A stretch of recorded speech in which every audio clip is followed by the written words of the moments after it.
Jeffrey Epstein para uma atualização importante, porque em meio a versões concorrentes é preciso separar fato de narrativa.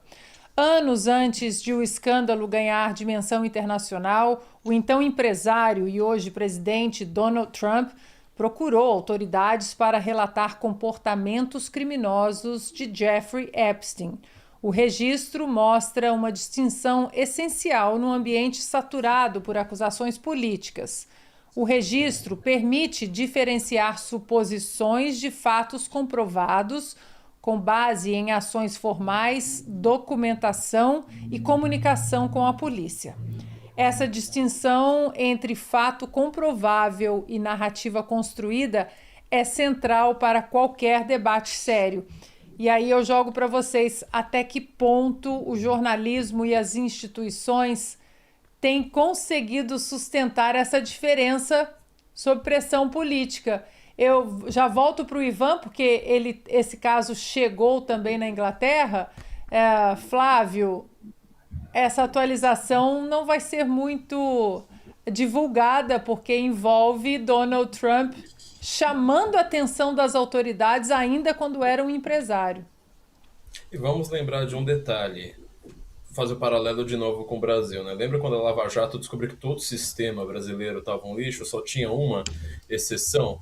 Ali nós estamos vendo que muita gente frequentava a ilha do Epstein, que é vizinha praticamente, em termos americanos, óbvio, do Trump. O documentário sobre o Epstein na Netflix, eu não lembro se são 4, 5 ou 6 episódios, termina basicamente dizendo Donald Trump, Donald Trump, Donald Trump, Donald Trump, sem parar. Ah, tem a Hillary Clinton, mas também Donald Trump, Donald Trump. E aí, quando você vai descobrir o que finalmente tinha sido revelado sobre o Trump, foi justamente ele denunciando o caso há muito tempo. Vamos lembrar de outro detalhe, vou ter que fazer mais um paralelo com o Brasil. As últimas eleições não foram entre Lula e Bolsonaro, foi entre Bolsonaro e STF. Então, a eleição americana foi a mesma. Não foi entre Trump e Biden, não foi entre Trump e Kamala Harris. Quem é Kamala Harris? Quem é Biden? Ninguém lembra quem é o Biden, nem o Biden lembra quem é o Biden. Foi entre Trump e FBI, né? Ou seja, fazendo o papel ali do STF, que o STF faz no Brasil.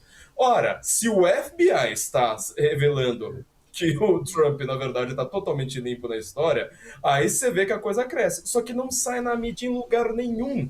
Só aí você deveria abrir assim, qualquer portal de notícia lá de cara e falar assim: olha, né? Falaram tanto do Trump, mas no final das contas, o vizinho da ilha do Epstein ele estava denunciando, enquanto que o resto não. E todo o resto que nós falamos são Bill Gates, são cientistas, Hollywood inteira, todas essas pessoas aclamadas como vozes da razão contra o perigosíssimo Donald Trump. Ninguém faz um meia-culpa.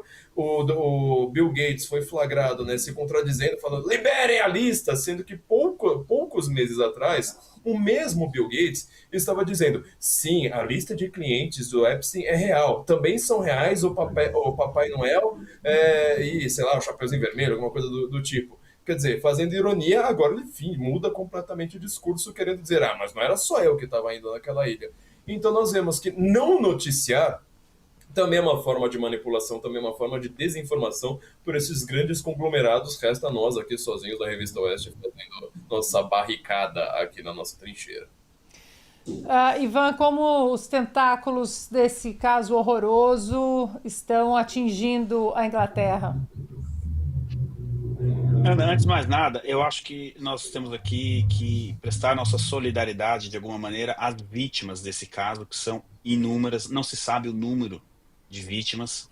Congressistas republicanos e democratas tiveram acesso a conteúdo ainda não divulgado. Estamos falando, sim, de crianças vítimas, e a gente precisa tocar nessa questão, lembrar disso, né? E, Flávio, respondendo a sua pergunta do silêncio em torno da mídia, é a mesma mídia que, por exemplo, omitiu a existência daquele filme, Som da Liberdade, acho que foi assim que foi traduzido no Brasil, que basicamente ali era quase que um spoiler de tudo que a gente está observando nesse caso Epstein.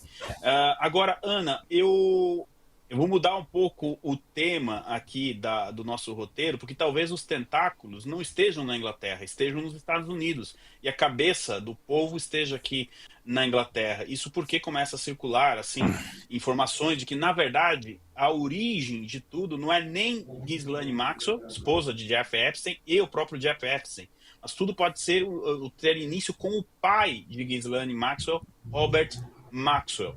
As informações que chegam é de que, na verdade, não foi Jeffrey Epstein que levou Ghislaine Maxwell para esta vida, mas foi o contrário. A Ghislaine levou o Jeffrey Epstein, né? E a gente precisa aqui, mais uma vez, dizer que assim, isso não minimiza os crimes que ele cometeu. Agora, o Robert Maxwell, para quem não sabe, ele era uma pessoa muito próxima da União Soviética. Até começou a circular essa semana nas redes sociais uma foto dele com o Brezhnev. A gente resgatou essa foto e, segundo os arquivos revelados da União Soviética, por isso que eu falei que nós traríamos a Guerra Fria aqui, ele era uma pessoa muito bem vista na União Soviética e uma pessoa útil. Ele foi proprietário do jornal Daily Mirror, onde muitas vezes foi acusado de fazer propaganda soviética velada no seu jornal, no Daily Mirror, e também fazer publicações de propaganda comunista através da sua editora. Bom, essa é um bastidor que está saindo aqui, que eu acredito que possa, nas próximas semanas, aparentemente no dia 28, eles vão revelar mais arquivos, e acredita-se então que essa conexão com o pai da Ghislaine, com a própria Ghislaine, seja bem maior do que a gente imagine, e, como eu disse, talvez as origens. No governo britânico, a crise continua, já são 3 pessoas do top cabinet, né, que já pediram demissão desde domingo passado, desde o diretor de comunicação até 2 dos principais assessores do Keir Starmer, tudo isso porque o governo sabia que estava indicando uma pessoa para um dos cargos diplomáticos mais importantes do mundo, o cargo de embaixador do Reino Unido nos Estados Unidos, uma pessoa com altas conexões com Jeff Epstein, e agora ele também está sendo acusado de trabalhar para a China. Quem também está sendo acusado de ter uma conexão com o Epstein e com a China é o irmão do rei Charles, o Andrew, o ex-príncipe Andrew, que, segundo os arquivos, buscou Jeff Epstein para abrir um escritório na China para fazer Deus sabe o que, Deus sabe quando. Mas eu acredito que essas revelações que virão no dia 28 pode ser que ajudem a gente a entender qual era o interesse deles lá na China, Ana.